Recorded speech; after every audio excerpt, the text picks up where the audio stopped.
안녕하세요 여러분, 반갑습니다. 저는 교정을 하고 있는 사람으로서 지금 중간 점검을 한번 해보도록 하겠습니다. 교정을 7월 달부터 시작했으니까 지금 현재 딱 4달 됐습니다. 인비절라인이라고 하는 투명 교정기를 착용하고 있는데요. 17번째 교정기를 착용하고 있습니다. 여러분, 제가 처음에는 교정을 할 필요가 없다라고 말씀을 드렸어요. 제 치아가. 근데 제가 알고 있던 제 치아보다 훨씬 더 삐뚤삐뚤했더라고요.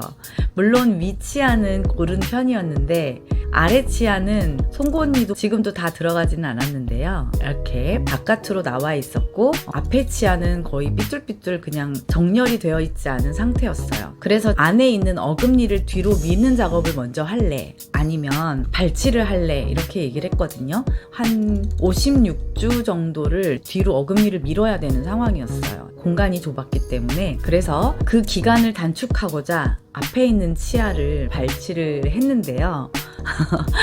발치를 하고 나서 제가 너무너무 힘들었죠. 부끄럽고 창피하고 누가 말을 시키면 입을 가리고 말을 해야 되는 정도의 수치였던 거예요. 그런데 지금 현재는 많이 다쳤어요. 보시다시피 위에만 살짝 보이면 잘 몰라요. 제가 말을 하지 않으면 잘 모릅니다. 이런 교정기를 착용을 하고 있거든요. 요거는 위, 요건 아래 이렇게 착용을 하고 있는데 지금 몇 번째 착용을 하고 있냐면 17번째 착용을 하고 있기 때문에 지금 시뮬레이션을 돌려보면 17번째 교정기가 이만큼 이동이 될 거다라고 이렇게 해서 딱 계산이 나옵니다. 딱 그만큼 갔는데 처음에는 선생님이 나이가 제가 많잖아요. 그러니까 2주에 한 번 정도 갈아라 이렇게 얘기를 했어요. 근데 너무 오래 걸릴 것 같고 기간이 길어질 것 같으니까 제가 싫다 그랬더니 그러면 열흘 정도 해봐라 그랬어요. 그것도 싫다 그랬더니 그러면 정말 줄여서 8일 만에 한 번씩 교체를 하라고 했는데 7일 만에 한 번씩 교체를 했죠. 네, 그랬더니 이동은 돼요. 되긴 되는데 이제 문제는 뭐냐면 얘가 이제 흔들리는 거죠.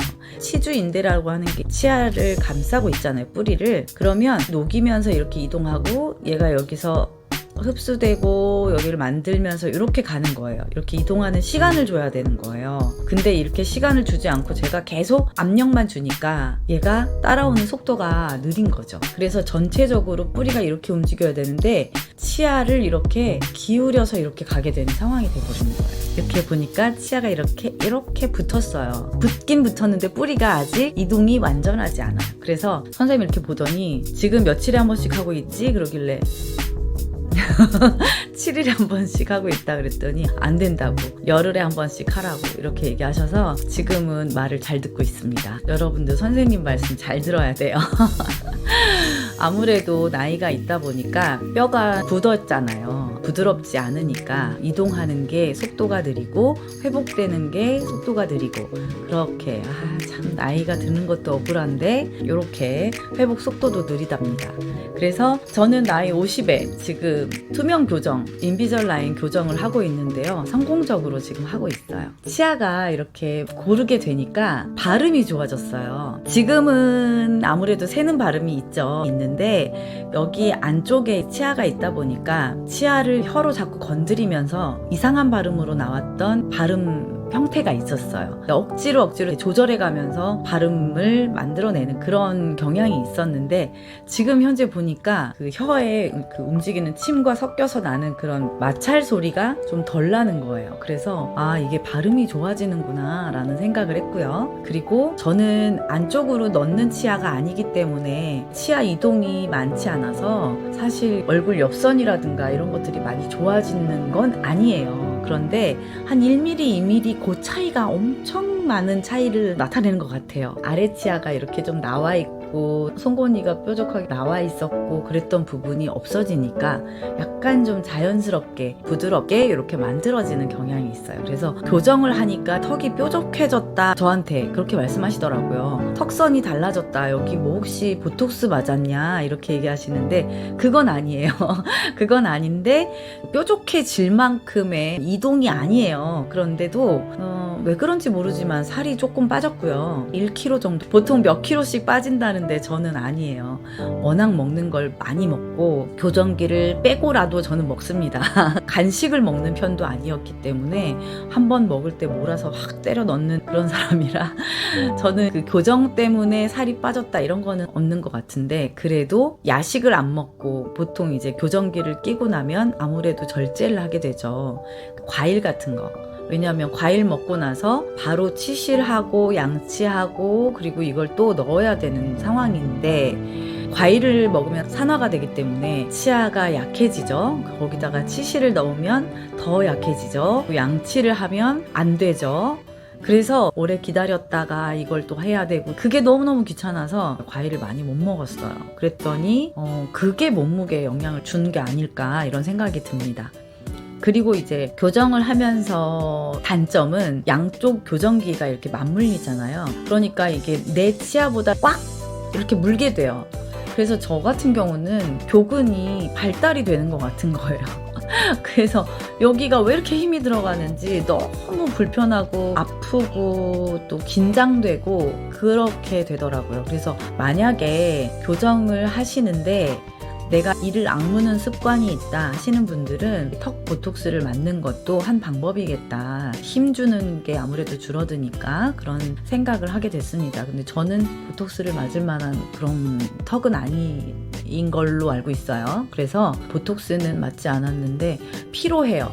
너무 꽉 깨물고 있어서 잠잘 때 제가 힘을 풀고 이렇게 하는 과정을 몇 번 제가 의식을 했을 정도로 그랬었으니까 아마 이게 투명 교정기의 단점으로 꼽히지 않을까 이런 생각이 들었어요. 그리고 마스크를 쓰고 있으니까 어찌됐든 한 겹 가려지잖아요. 사람들이 저 교정하고 있어요 하고 열고 말하기 전까지는 잘 몰라요. 약간의 새는 발음 정도는 있지만 그래도 큰 문제는 없었다라고 보시면 되고요. 이제 처음, 중간, 그리고 현재 이런 모습을 비교를 해보면 오, 많이 좋아졌다. 정말 사람들이 우와, 나도 하고 싶다 이런 얘기를 하시더라고요. 제가 치과 실장이다 보니까 교정 상담을 하면서 저도 교정하고 있어요 이러면서 열어서 보여드리거든요. 자녀들 상담하러 왔다가 제 모습을 보고 와, 대단하시네요, 저도 하고 싶어요 라고 얘기를 하시는 분들도 많이 만났습니다. 근데 저는 잇몸뼈가 괜찮으신 나이에 했으면 좋겠어요. 아이들 때 하는 이유를 알았어요. 왜냐하면 물론 지금 마무리가 된 건 아니지만 예상을 할 수가 있어요. 블랙 트라이앵글이라는 게 생깁니다. 치아가 원래 이렇게 나 있잖아요. 근데 얘네들이 겹쳐서 이렇게 막 지네끼리 막 붙어가지고 이렇게 있으면 잇몸이 여기에는 날 수가 없잖아요. 그러니까 얘가 내려가 있어요. 그러면 얘를 펴면 내려가 있는 잇몸이 올라오지는 않아요. 우리 나이에는 안 올라온다는 거죠. 근데 아이들 치아는 회복이 돼요. 완벽하게 될지 안 될지 그건 잘 모르겠지만 나이가 어릴수록 됩니다. 예를 들어서 이렇게 겹쳐져 있었던 치아라고 생각해 보세요. 얘가 이렇게 펼쳐지면 이렇게 공간이 나오겠죠. 치아는 이렇게 위쪽이 조금 더 되니까 이렇게 해서 블랙 트라이앵글이 생기는 거예요. 그러면 얘를 인전면을 깎아주면 줄일 수는 있어요. 근데 얘를 올릴 수는 없다는 거죠. 그래서 예상 가능한 블랙 트라이앵글을 감수하고도 나는 교정을 하겠다 하시는 분들은 중년 교정 가능합니다.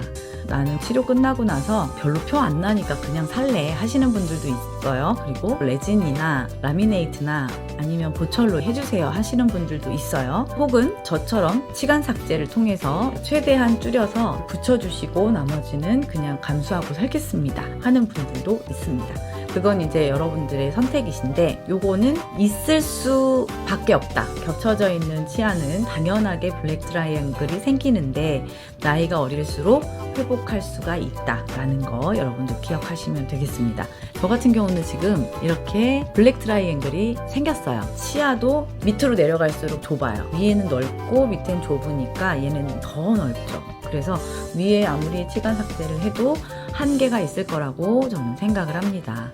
그래서 얘는 나중에 정도에 따라서 어떻게 할지 결정을 할 거예요. 이거 어떻게 없애요? 그랬더니 의사 선생님이 이건 안 없어져요 이렇게 얘기하더라고요. 하지만 뭐 어쩔 수 없죠. 발치를 벌써 했으니까. 내 치아 상태에 따라서 교정이 나이가 들어도 가능한 사람이 있고 그렇지 않는 사람이 있습니다. 임플란트 치아는 고정되어 있고 이동이 되지 않기 때문에 다른 치아가 이동하는 정도로만 할 수가 있으니까 그런 걸 알고 계시면 되고, 누구나 다 가능한 게 아니에요. 그리고 중간 점검이라고 말씀드렸잖아요. 제가 지금 17개째 하고 있는데 저는 첫 번째 교정에서는 26개가 나왔어요. 토탈 26개를 끼면 1차 교정이 마무리가 되는 거예요. 그런데 지금 17개째 사용하고 있으니까 9개가 남아있는데 열흘씩 착용하면 이제 3달 정도 더 남아있는데요. 이 3달 과정이 마치고 나면 다시 한번 스캔을 떠서 조금 미비한 것들, 조금 더 진행이 됐으면 하는 것들을 해줄 거예요. 그래서 조금 더 완성도 있는 두 번째 교정이라고 하거든요. 두 번째 교정, 세 번째 교정까지도 가는 사람도 있어요. 그래서 저는 조금 더 진행하면 한 1년 정도면 저는 끝나지 않을까 예상을 합니다, 여러분. 저는 이렇게 버릴 수가 없어서 모아놨어요. 왜 이걸 모아놨냐면 이게 엄청 비싸거든요, 가격이. 제 돈 주고 제가 했는데 이걸 버릴래니까 이거를 나중에 잃어버리면 어떡하나 막 이런 생각이 들면서 본전 생각이 나서 못 버리는 거예요.